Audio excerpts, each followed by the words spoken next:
And my new show I'm working on is taking philosophers into weird places. So later on in the autumn I'll do a Kantian love letter, there is one. I'll do Leibniz's theatre criticism, he really did. I'll take Foucault to an art gallery, he wrote a lot of wonderful stuff about art galleries, and Deleuze reading Alice in Wonderland. But the first one I'm going to do is Foucault visiting a cemetery. So Foucault, the French structuralist thinker, famous for being difficult.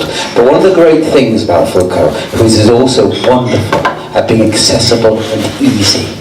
This is an essay called Different Spaces, and I really am going to do almost all of it. Oh, just a bit about the beginning. He really doesn't like structuralism. Structuralism will tell us there is a chasm between us and the rest, we moderns and those primitives who believe in sacred spaces or areas for men and women, who divide their geography up with their religion, while we of course do no such nonsense. Although I might wonder whether work and home is not the same division. But be that as it may, what all societies, however we characterise them, surely share is a utopia, a nowhere land, where their society is somehow thought in its perfect crystal form, refracted and reflected in endless stories, whose very impossibility somehow makes it sacred. And yet, between these two lies another option. For all societies create not just the perfect mirror of themselves, but the little mirror. Not a utopia so much as a hetropia. Think of a 19th century graveyard. All of society is caught in the graves august, some nobles, some poor. Caught in a perfect crystal, refracted and refracted. A hetropia. Now these hetropias, I think, have certain rules bounding them. First, in honor of structuralism, I suppose we might say that in primitive cultures they tended to have crisis hetropias. Menstruating women or adolescent boys were locked in chambers, kept away from everyone, and we don't do that. But we do lock up delinquents. We do worry about the odd, be they mad or just old. We put them in houses where they won't worry us too much.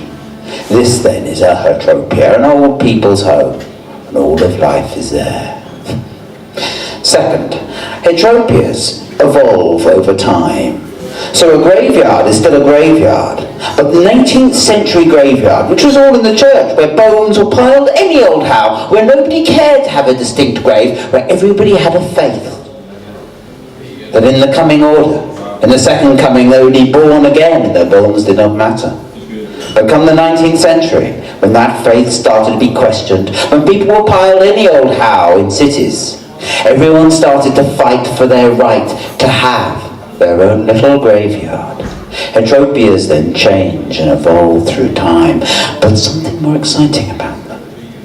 Each hetropia is like a theatre which has many scenes, many voices. Think then of a protest camp. So many people come, so many people are united with their cause. But why?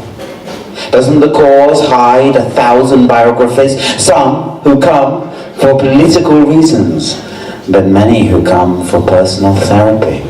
Each hetropia then is like a perfect crystal of society. So many voices, so many stories, all juxtaposed.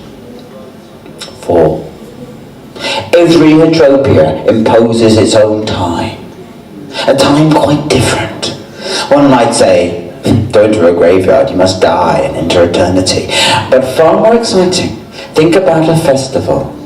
With its loud music, with its sleepless nights, it imposes quite a unique time, a time all of its own, a time which really matters. You might just miss that band, a time that is perfectly infallible and unfathomable, for you will lose the rhythm of where you are as you cannot sleep. Each hetropia then creates as itself its own chronology, its own way to understand its own time. stand in the eternity of a graveyard and feel it. 5. Each Hetropia has a qualification. To be in a school, you can stand there, but unless you're wearing the uniform, you're not really a member. It sweeps you up then, by only if you are one of its distinct, clear citizens. Finally, what is the purpose of such Hetropias? Surely it is to question our world now, to make it seem disorganized as Puritan colonists laughed at the world they left behind, but even more, to make it look like fantasy, to stimulate the imagination, to make it burn so bright that everyday life seems unimportant, to make it seem like it does not matter, and to replace it with a vivid, powerful, living dream, an image of perfection.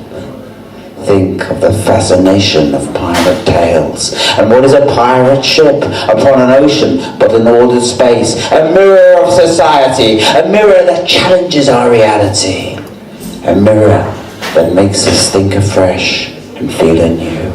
Thank you.